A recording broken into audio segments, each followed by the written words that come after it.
The Federation of Khasi, Jaintia and Garo Peoples East Jaintia Hills District President Dehok Sumer met with Dr. G.H. Chermang, Member Secretary of the Meghalaya State Pollution Control Board, to express opposition to the public hearing for Megha Cement Private Limited.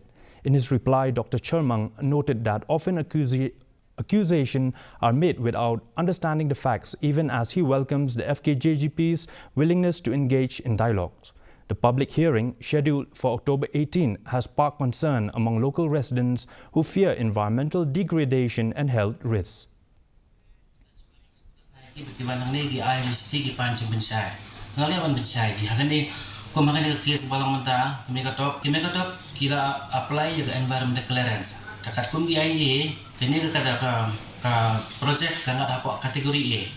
Apakah ada kategori A ke kerja dengan MOU Ministry of Environment and Forest. Takat kum dikendon pada HPAI kila yo ayo term of reference. Anda kila yo term of reference kamu hapok gaya kalau dia kamram jungi dan penjak dengan public hearing. Penjak dengan public hearing lo rangkat pada trailer pada office jong deputy commissioner akan dengan kes kepada East Jaintia Hills. Takat kum ki kendon dan ki guidelines kepada ban pay nila botik nila ai ko mentak jendak lai ko sungi.